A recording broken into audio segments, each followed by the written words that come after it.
Hi, everybody. I'm Mike Galloway, and I'm in St. Louis, Missouri, what's considered by most to be the birthplace of monster trucks.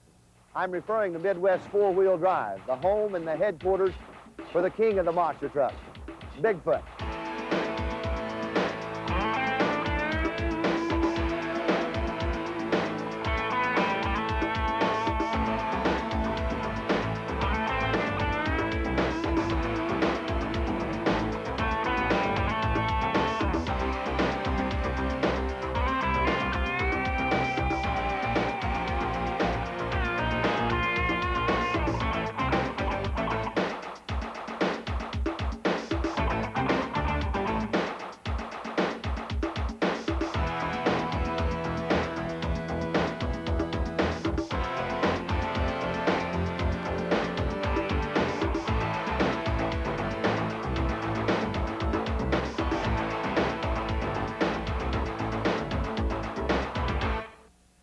Hi, Gene, we ready to go? Yes, sir, we're ready to go. I'm riding shotgun. Okay.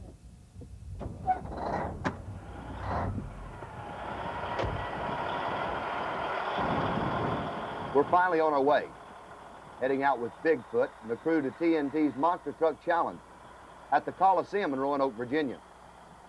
This is the first event of this size in Roanoke, so the crowd should be ready.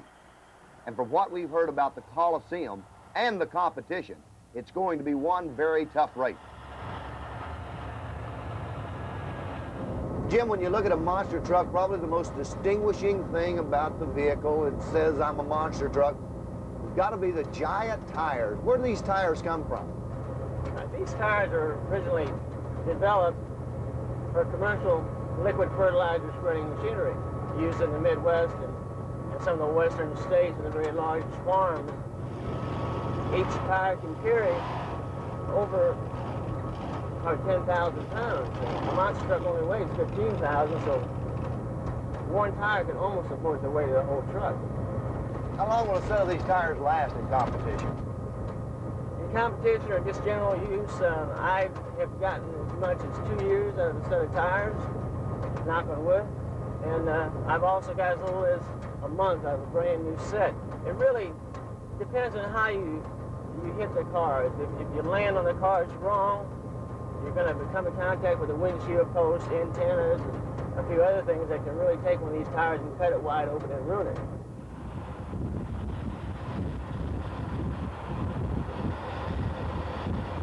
Before we left St. Louis, I had an opportunity to talk with Jim, Gene, and Bob Chandler about their favorite kind of Bigfoot action. And not surprisingly, they all had their favorite event. Jim Kramer, for example, enjoys it down and dirty in the mud.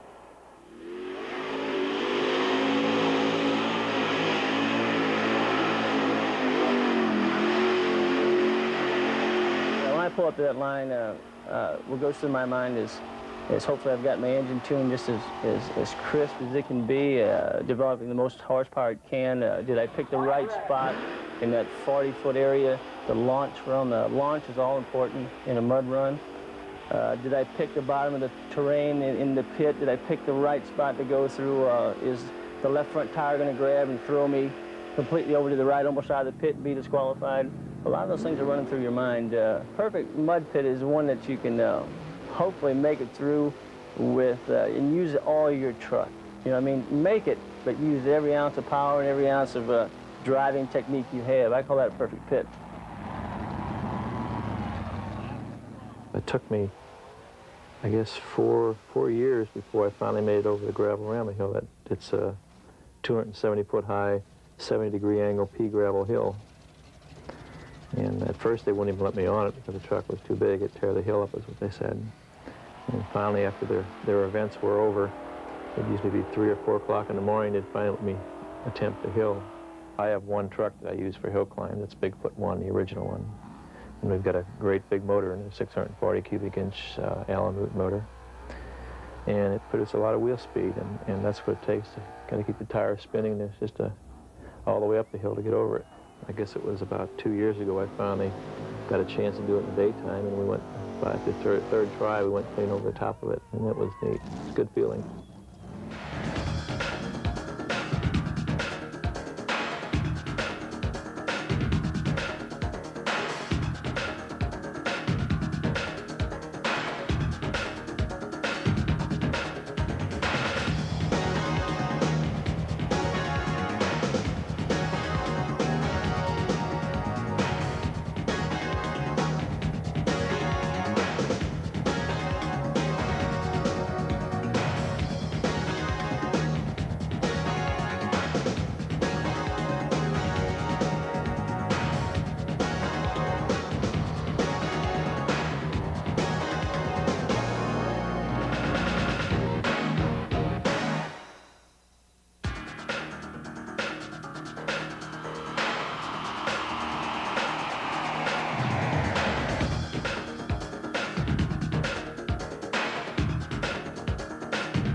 We had 2 cars out in a farmer's field. They let us park it there and try, and drove over the cars twice and videotaped it. We used a videotape in our shop as a promo. You know, people come into the shop to see the videotape.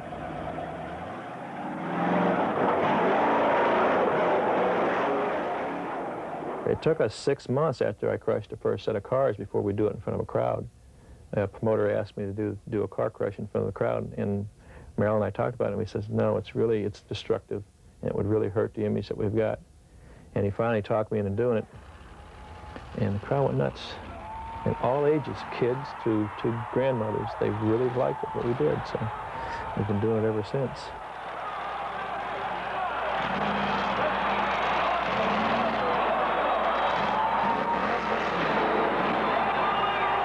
Things are completely different now. You know, when we first started this car crushing, it was you drove out onto the track and you crawl over the cars, and that was a big thing. Then it slowly progressed where you finally, we did a wheel stand over the cars. Now, Jim Kramer, Rich Hooser, they're racing and they're jumping cars. They hit the first one and clear 7 of them.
Well, we finally made it to our destination, Roanoke, Virginia. Took just over 13 hours and 620 miles. You know, in just a few hours, thousands of people who have paid to get a glimpse of this star will be inside. Every successful athlete, movie star, or celebrity has their group of dedicated fans. Well, Bigfoot is no exception, and it's captured in the hearts of people from every walk of life and from all over the world. It seems like no matter where Bigfoot vehicles go or what they do, the fans go wild.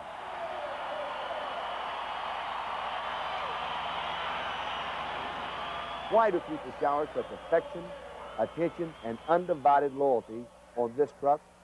Well, it might be because at a time when red-blooded heroes were getting a little scarce, Bigfoot was developing into a great American success story.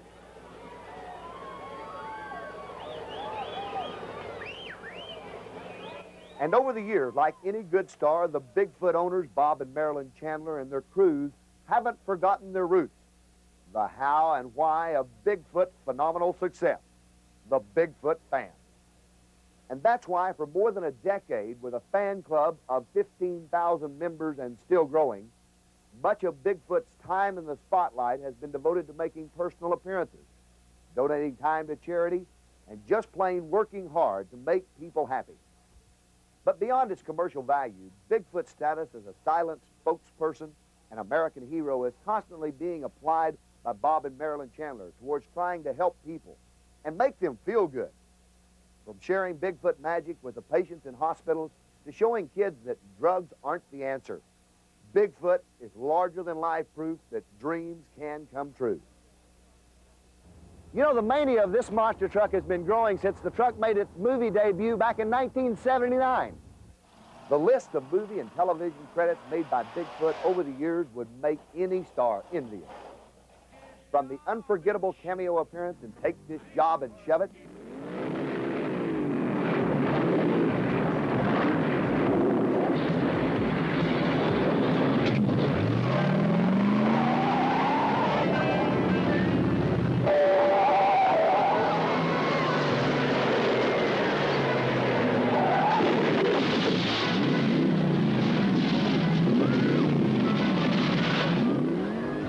guest appearance in Police Academy 2,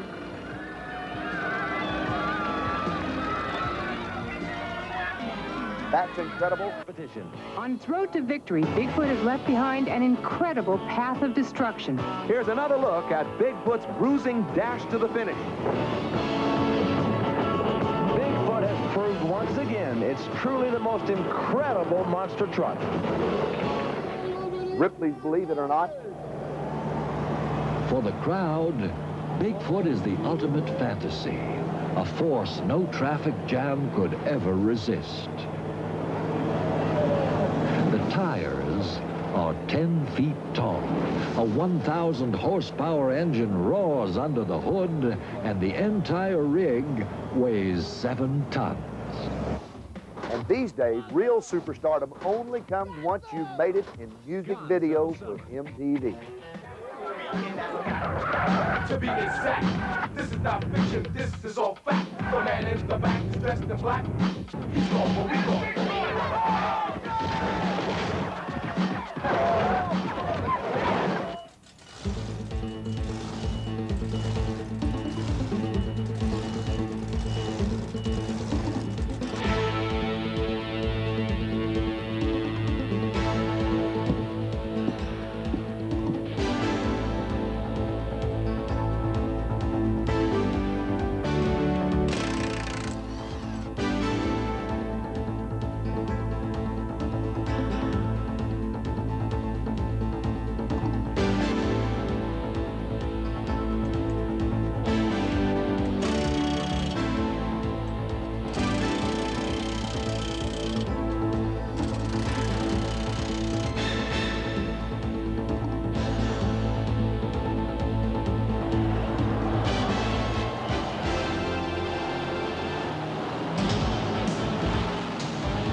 Response that it's time for Bigfoot. Jim Kramer, considered one of the top monster truck racers in America. He has drawn the number 3 qualifying spot.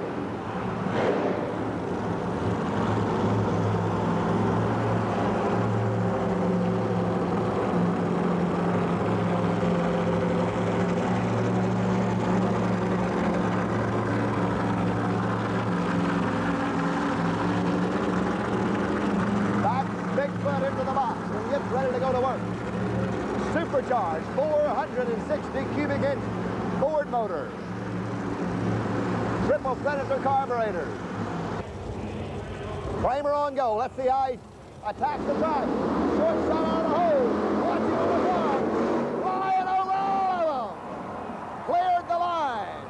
Airborne and cleared the line. High in the sky, and he wiped him. We'll wait on a time. It could be one of the toughest to beat. Bigfoot has the quick time of the night with a 4.9 on foot. So that is quick time. Of course, quick time gives you an advantage The Gravedigger, its rear engine.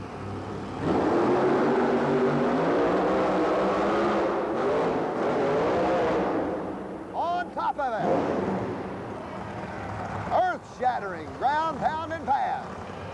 Well, the qualifying rounds have been set with the fastest time tonight going to Bigfoot, and he will run the slowest time, which was Lethal Weapon. Then it'll be Rambo versus the Barbarian. King Crunch will run Stomper. Just Showing Off will run Everett Jasmer's U.S.A. 1. Quick time, second quick time of the night goes to the Gravedigger, and he will run Playing for Keeps. So that's the stage as they'll come in and run side by side for an eliminator bracket. Well, the crowd gets into it as first round begins, and Jim Kramer, setting fast time of the night and having lane choice, goes to the odd side of the track. He'll run the Lethal Weapon truck. The times are important, but right now, the winning is the most important thing of all. As they sit on the line, and we'll listen as the motors come alive. It's a one-shot program. Puts out the lead. Kramer's flying him on his nose. Makes it out. It's a Bigfoot win. As the Weapon gets in a little bit of trouble, comes off the right-hand side of the car. So Foot will go outside and qualify for another round. Second round coming up. Well, Jim Kramer qualified with a 472, came back on the second pass with a 456. So you can tell that that side of the track is getting a little bit faster. The even side of the track is showing some signs of fatigue, and it's pulling the drivers off to the right side on their passes. So far in the second round of racing, quick time is owned by Crunch.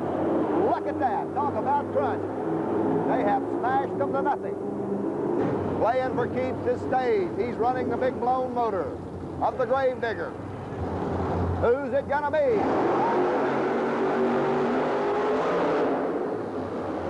Well, it's Gravedigger as he covers them. And I mean, he covers it all. The Gravedigger, and we're running out of cars.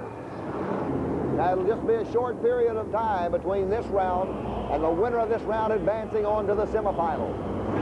Jim Miller versus Jim Kramer in a pair of Ford trucks. Both of them staged very carefully. Watch for the light to go green. Clock starts then. Who's it gonna be? It's the whole shot. It's made all the difference. He wins it all over the track. A little bit of a rough landing for Jim Kramer.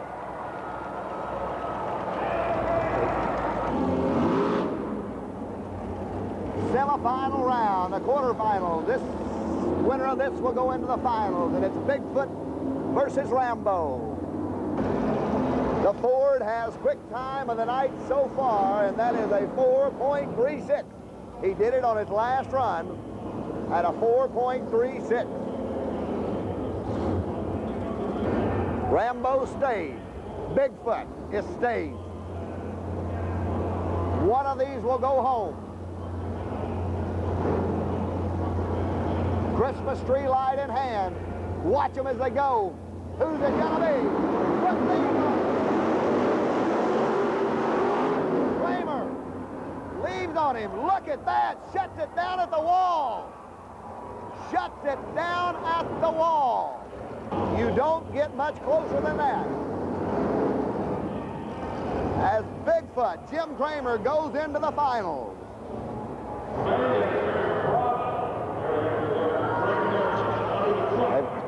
They've broken the truck. Well, Bigfoot on a class pass, when it came off the cars, had to get on the grinders real bad, really running right up to the wall. It looks like that there has been a problem in the hydraulic on the rear steering, possibly a ruptured line. You can see one of the pit men over on the inside making some adjustment. Now, he's got a few more minutes before he's called the final round. Now, he will run if he can get repaired against the Gravedigger. A very trying situation. He's had quick time of the night. If they're going to make it into the final round, they've got to do it in a hurry. Thank you very much. As you can see, they have ruptured a rear steering line, the hydraulic line on the back of the truck that operates the rear steering. They have another one in the hauler. A crew member has gone to the pit area to pick up a new line. They're coming back immediately, and they'll replace the line. If they can do it in a reasonable length of time, it will be the Gravedigger versus Bigfoot for the final.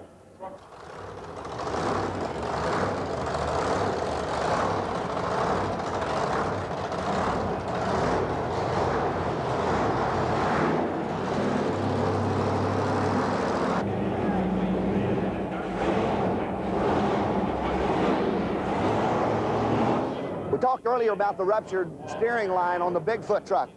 The line is a steel line hydraulic hose, but it's actually been cut. When the truck got on the brake, the rear end rolled over and spliced the line completely open, losing hydraulic fluid and wiping out the rear steering.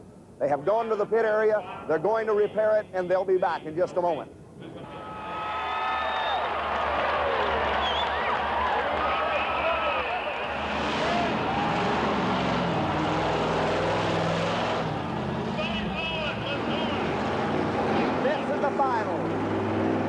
Has qualified and also ran a quick time of a 4:36 and then a 4:39. The Digger has ran consistent 4:49s all night long. Bigfoot in a familiar lane. Gravedigger in a lane that he has not been in all night long. The two fastest trucks on the premises go head-to-head for the championship here in Roanoke, Virginia. Jim Kramer running 460 cubic inches. He calls that his little motor.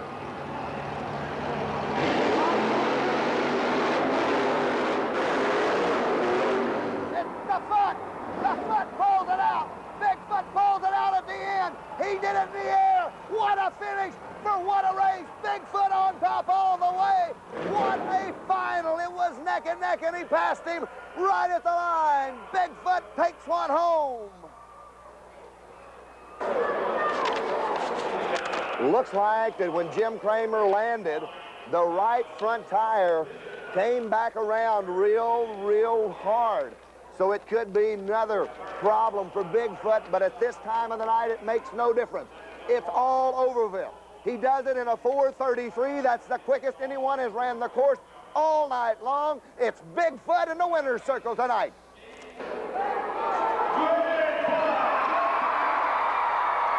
The crowd cheering the king of the monster trucks, Bigfoot.